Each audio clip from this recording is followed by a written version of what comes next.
오늘 우리에게 주신 하나님의 말씀 보도록 하겠습니다. 다니엘서 4장 34절로 37절 말씀입니다. 생명의 샘가 1월 17일 월요일 말씀 왕의 회복과 찬양 함께 읽겠습니다. 그 기한이 참에 나 느부갓네살이 하늘을 우러러 보았더니 내 총명이 다시 내게로 돌아온지라. 이에 내가 지극히 높으신 이에게 감사하며 영생하시는 이를 찬양하고 경배하였나니 그 권세는 영원한 권세요 그 나라는 대대에 이르리로다.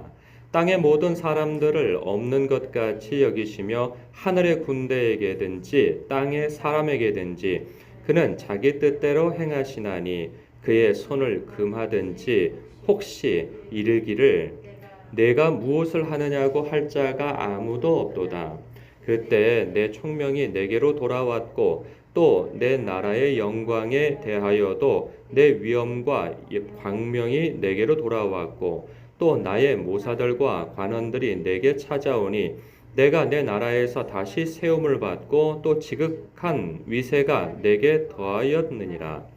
그러므로 지금 나 느부갓네살은 하늘의 왕을 찬양하며 칭송하며 경배하노니 그의 일이 다 진실하고 그의 행하심이 의로우심으로 교만하게 행하는 자를 그가 능히 낮추심이라. 아멘.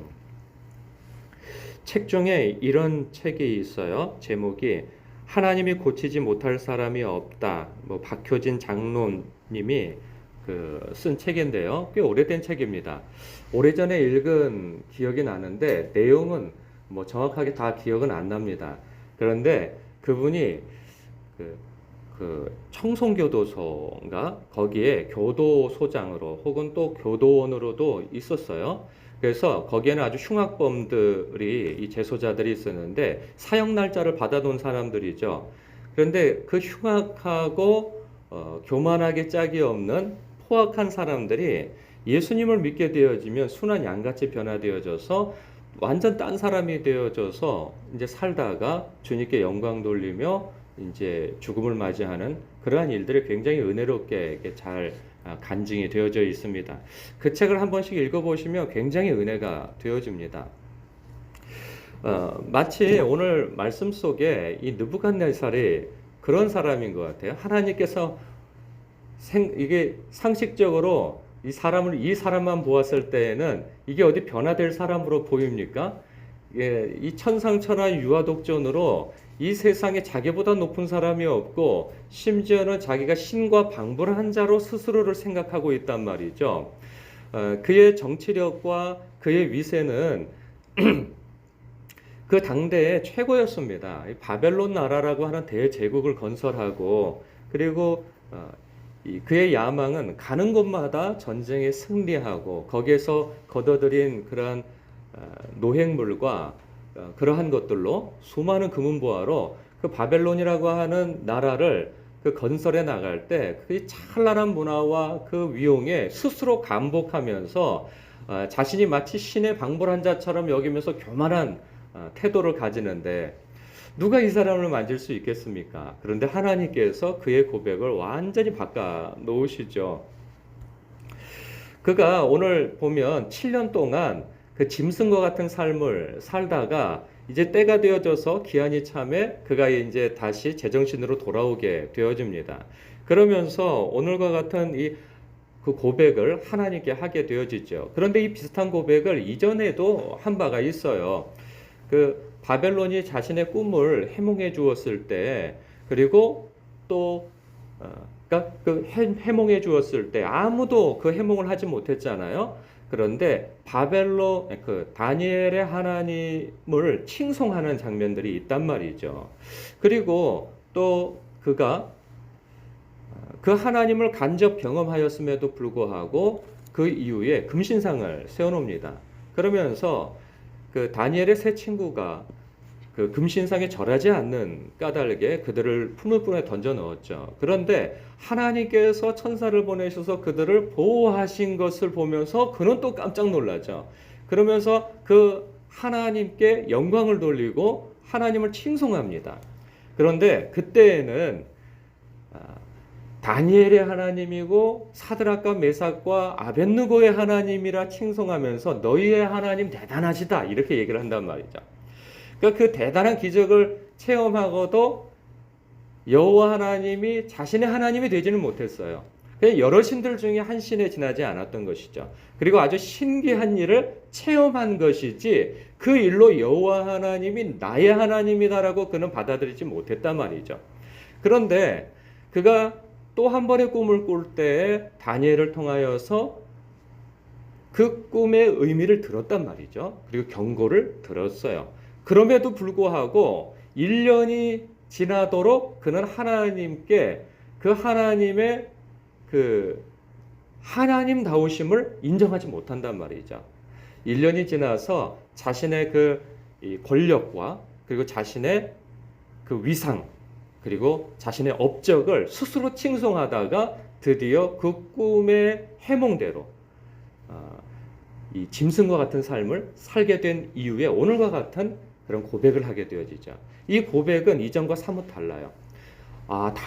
다니엘과 사드락과 메삭의 아벳느고의 하나님 이것이 아니라 나의 하나님으로 그 표현이 바뀌어진단 말이죠.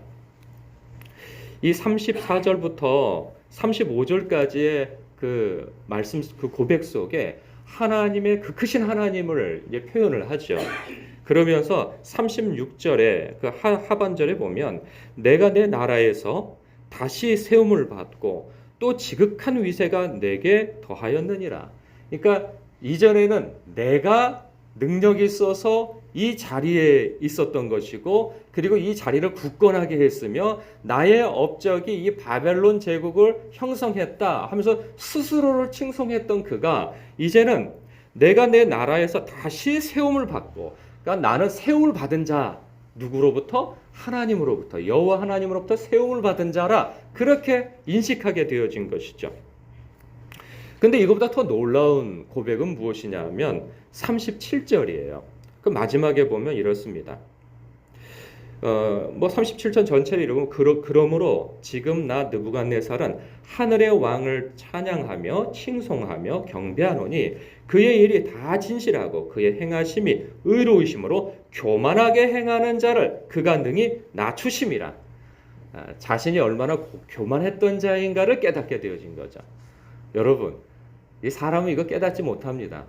자신의 능력으로는 깨닫지 못해요. 그런데 하나님을 경험한 자는 깨닫게 되어지죠. 종종 자신의 약한 것을 이야기하는 경우가 있어요. 자신의 교만함을 고백하고 하나님을 높이는 사람들이 있단 말이죠. 그런 사람들이 누구냐 하면 사도 바울이 그랬죠. 사도 바울이 자기 자신을 일컬어서 내가 죄인 중에 괴수다라고 고백한 때가 언제이냐? 하나님께 가장 가까이 있는 때이고 하나님과 가장 친밀한 관계를 갖고 있었던 때에 그가 디모데에게 나는 죄인 중에 괴수다라고 그런 고백을 합니다. 베드로조차도 하나님 예수 그리스도의 신성을 경험할 때 그가 한 고백이 무엇이냐면 주여 나를 떠나소서 나는 죄인이로 소유다라고 고백합니다. 하나님을 경험할 때마다 자기의 죄성이 드러나기 마련이거든요. 가장 강렬한 빛을 경험한 자가 그 가까이 있을 때 자신의 가장 더러운 것들을 발견하게 되어지는 것이죠. 이 느부갓네살이 이 교만한 느부갓네살을 하나님께서 고치시는 장면을 보면서 이 모습 속에서 우리를 보게 되어지죠. 여러분, 이 느부갓네살이 문제가 아니라 이 느부갓네살 같은 사람들이 누구였습니까?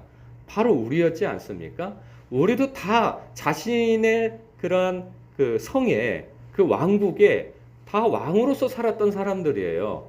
그래서 다 자기가 신이고 자기가 하나님이고 내가 인생의 주인으로서 살았던 사람들로서 하나님에 대하여서 안다고 하나님을 믿었습니까? 그러지 않았단 말이에요. 그렇지 않았던 우리들이 하나님께서 오래 참으시고 인내하시고 여러 사람 보내시고 그래서 복음을 듣게 하시고 기적도 보게 하시고 체험하게 하시고 하였으나 그때 그렇다고 해서 하나님이 나의 하나님으로 그렇게 받아들여졌습니까?